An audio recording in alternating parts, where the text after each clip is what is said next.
Hello बेटा।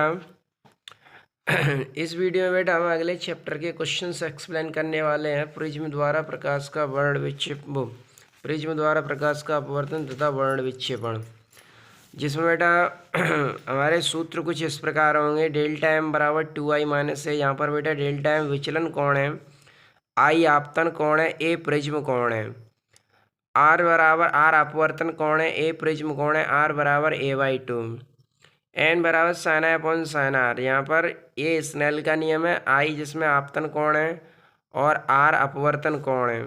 ठीक है बेटा। एन बराबर साइन डेल्टा एम प्लस ए अपॉन 2 साइन ए अपॉन 2, ये प्रिज्म के पदार्थ के अपवर्तनांक का सूत्र है और ये पतले प्रिज्म से अपवर्तन का सूत्र है। डेल्टा एम बराबर n-1 इंटू ए।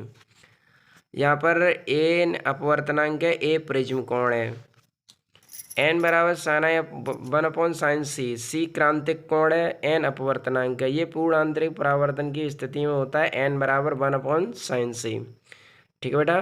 तो एक बार फिर मतलब बता दें, सी का मतलब है क्रांतिक कोण, एन का मतलब है अपवर्तनांक।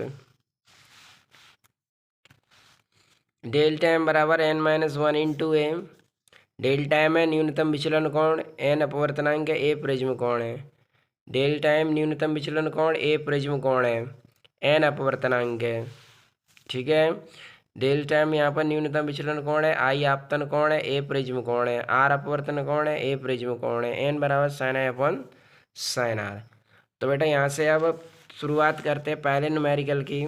पहला न्यूमेरिकल है बेटा अपना 60 अंश प्रिज्म कोण वाले। अब देखो बेटा प्रिज्म कोण दे रखा है, इसका मतलब ए दे रखा है इन्होंने।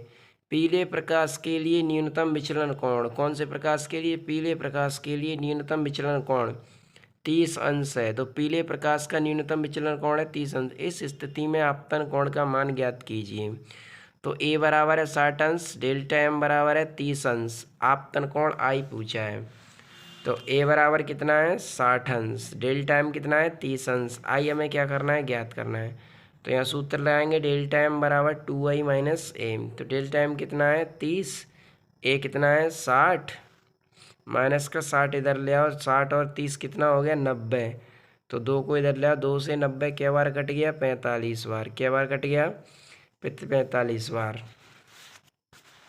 अगला क्वेश्चन है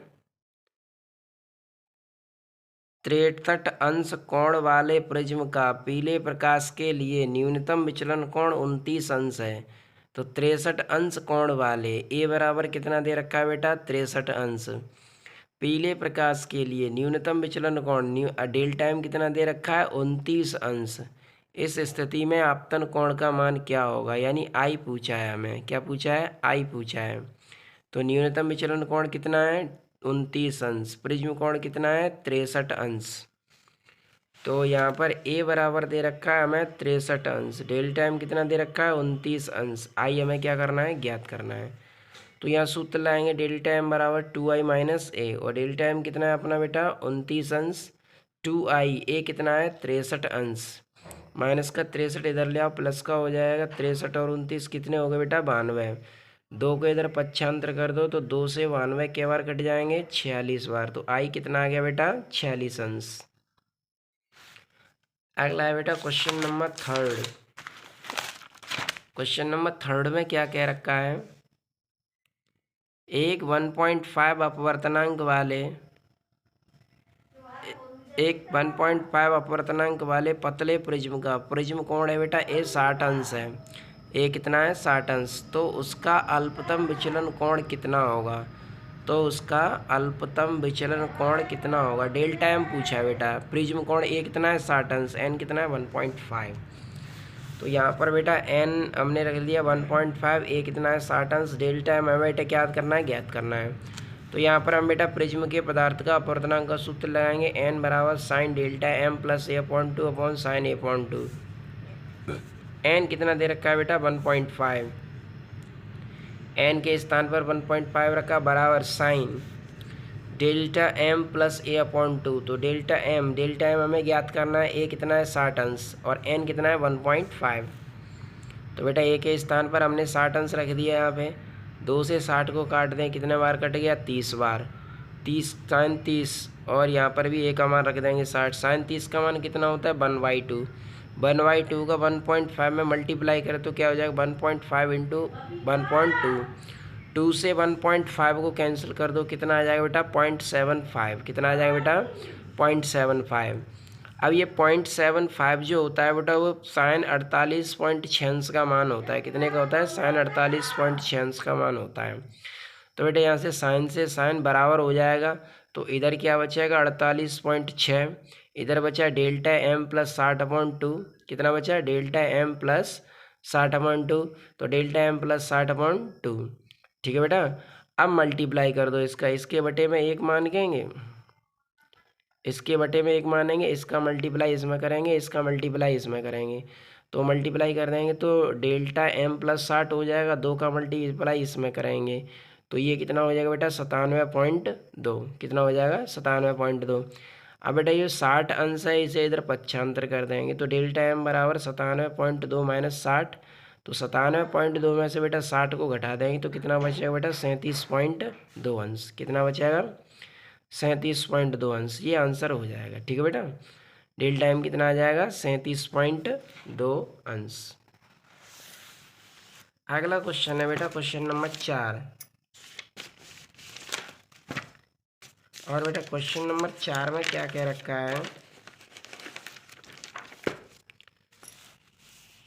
क्वेश्चन नंबर 4 में कहा है कांच के एक प्रिज्म का प्रिज्म कोण। तो कांच के एक प्रिज्म का प्रिज्म कोण कितना दे रखा है ए 60 अंश तथा अल्पतम विचलन कोण कितना है 30 अंश। कांच का अपवर्तनांक ज्ञात कीजिए। कांच का हमें क्या ज्ञात करना है अपवर्तनांक। तो प्रिज्म कोण है 60 अंश, अल्पतम विचलन कोण है 30 अंश। अपवर्तनांक निकालना है हमें। ठीक है निकाल लेते हैं। तो देखो बेटा, तो प्रिज्म कोण कितना है 60 अंश, अल्पतम विचलन कोण कितना है 30 अंश। तो ये डेल्टा एम का मान हो गया 30 अंश और प्रिज्म कोण ये किसका मान हो गया ए का मान हो गया। तो देखो बेटा प्रिज्म कोण ए दे रखा है कितना 60 अंश, डेल्टा एम कितना दे रखा है 30 अंश, एन पूछा है हमें। तो अपवर्तनांक का सूत्र लगाएंगे एन बराबर साइन डेल्टा एम प्लस ए अपॉन 2 साइन ए अपॉन 2। तो डेल्टा एम कितना है बेटा 30, ए कितना है 60। तो डेल्टा एम हो गया बेटा 30, ए हो गया 60 बट्टे कितना 2 साइन ए का मान कितना हो गया साइन ए 60/2। 60 और 30 कितना हो गया 90, 90/2 और 2 से इसे काट दो साइन 30 हो गया। 2 से 90 को काट दो कितना आ गया साइन 45। ठीक है बेटा, कितना आ गया साइन 45। साइन 45 की वैल्यू रख दो, कितनी आ गई बेटा 1/√2। साइन 30 की वैल्यू कितनी आ गई 1/2। पहली चौथी कर दो, 2 को ऊपर भेज दो। तो 2 को ऊपर पक्षांतर करेंगे, जैसे पहली चौथी करेंगे तो 2 का मल्टीप्लाई ऊपर होगा 1 में और √2 का मल्टीप्लाई होगा 1 में। तो ये पहली चौथी करेंगे तो 2/√2 आ जाएगा। अब √2 यहाँ पर √2 का इधर और √2 का इधर मल्टीप्लाई कर दो तो √2 का √2 में गुणा करेंगे तो √2 का √2 में गुणा करेंगे तो केवल 2 बचेगा, 2 से 2 कैंसिल हो गया तो कितना बचा √2। और √2 को हम लिख सकते हैं कितना बेटा 1.41। कितना लिख सकते हैं 1.41। अगला है बेटा क्वेश्चन नंबर 5। क्वेश्चन नंबर 5 में क्या क्या रखा है कि किसी पतले प्रिज्म से उत्पन्न न्यूनतम विचलन कोण 10 अंश है। तो पतले प्रिज्म से उत्पन्न न्यूनतम विचलन कोण कितना है 10 अंश। प्रिज्म कोण ज्ञात कीजिए। प्रिज्म कोण हमें ज्ञात क्या करना है ज्ञात करना है। प्रिज्म कोण क्या होता है ए। तो प्रिज्म कोण हमें ज्ञात करना है। प्रिज्म के पदार्थ का अपवर्तनांक एन दे रखा है 1.5। ठीक है, तो न्यूनतम विचलन कोण डेल्टा एम कितना है 10 अंश। प्रिज्म के पदार्थ का अपवर्तनांक एन कितना है 1.5। तो प्रिज्म कोण ए ज्ञात करना है हमें। क्या ज्ञात करना है बेटा ए ज्ञात करना है। तो यहाँ से ज्ञात कर लेंगे। यहाँ पे डेल्टा एम दे रखा है हमें 10 अंश, ए निकालना है हमें, एन कितना दे रखा है 1.5। तो यहाँ पर हम पतले प्रिज्म से अपवर्तन का सूत्र लगाएंगे। क्या करेंगे पतले प्रिज्म से अपवर्तन का डेल्टा एम बराबर ए एन -1। तो डेल्टा एम कितना दे रखा है 10 अंश, ए एन कितना दे रखा है बेटा 1.5 -1। अब या 1.5 में से 1 को घटा दें तो बेटा 0.5 बचेगा। 0.5 को इधर पक्षांतर कर दो, पॉइंट हटा के ऊपर 0 लगाओ, 5 से 10 काट दो, कितना आ गया बेटा 20 अंश। तो प्रिज्म कोण कितना निकल के आ गया बेटा यहाँ पे 20 अंश। अगला क्वेश्चन है क्वेश्चन नंबर 6।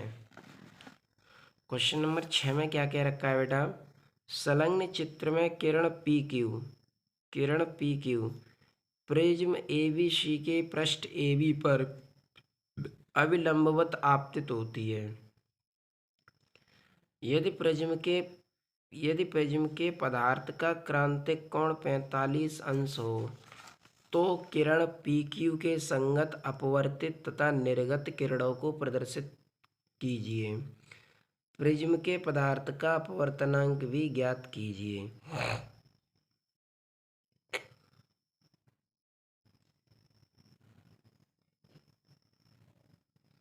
जो फिलहाल तो हमें इसके प्रिज्म के पदार्थ का अपवर्तनांक निकालना है, ठीक है। तो प्रिज्म के पदार्थ का अपवर्तनांक निकालने के लिए हमें क्या करना है, देखो इसमें हमें क्लियरली उसने क्रांतिक कोण दे रखा है कितना 45 अंश। तो क्रांतिक कोण जब हमें 45 अंश दे रखा है तो हमें प्रिज्म के पदार्थ का अपवर्तनांक ज्ञात करना है। तो अपवर्तनांक हम यहाँ से ज्ञात कर सकते हैं। तो यहाँ पर प्रकाश की किरण जो है अविलंबवत AB पृष्ठ पर अविलंबवत आपतित होती है। तो AB पृष्ठ पर अविलंबवत आपतित हो रही है। यदि प्रिज्म के पदार्थ के लिए क्रांतिक कोण, और क्रांतिक कोण हमें दे रखा है कितना 45 अंश। तो क्रांतिक कोण दे रखा है, इसका मतलब है पूर्णांतरिक परावर्तन की स्थिति बन रही है। और पूर्णांतरिक परावर्तन की स्थिति बन रही है तो इसका मतलब है हम यहाँ पर n बराबर 1/sin c फॉर्मूला लगा सकते हैं, क्योंकि क्रांतिक कोण की स्थिति बन रही है। तो क्योंकि वैसे अगर हम सभी स्टेप्स को फॉलो करें, AB पृष्ठ पर देखें, फिर PQ पृष्ठ से अपवर्तित और निर्गत किरणों को देखें, तो क्वेश्चन काफ़ी लेंदी हो जाएगा। लेकिन अगर हम केवल इस पॉइंट पर ध्यान दें कि क्रांतिक कोण 45 अंश है, कितना है 45 अंश है, तो हमें केवल पदार्थ का अपवर्तनांक ज्ञात करना है, ठीक है। आपतित किरण, अपवर्तित किरण और निर्गत किरण, वो आपतित किरण ये आ ही रही है, और प्रिज्म से अपवर्तन के बाद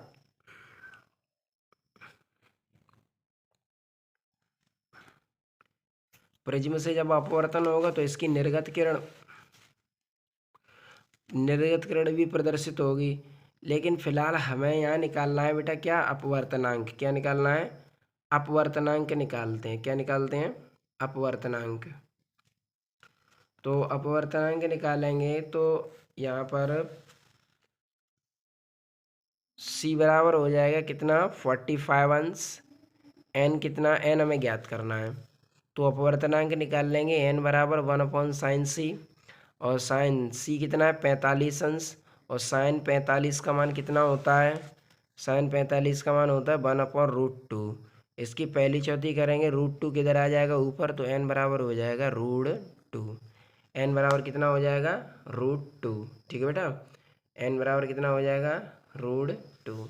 तो इस तरीके से बेटा हमारे क्वेश्चन 6 तक हमने क्वेश्चन एक्सप्लेन कर दिए। आगे के क्वेश्चन बेटा हम अगले वीडियो में एक्सप्लेन करेंगे। Thanks for watching.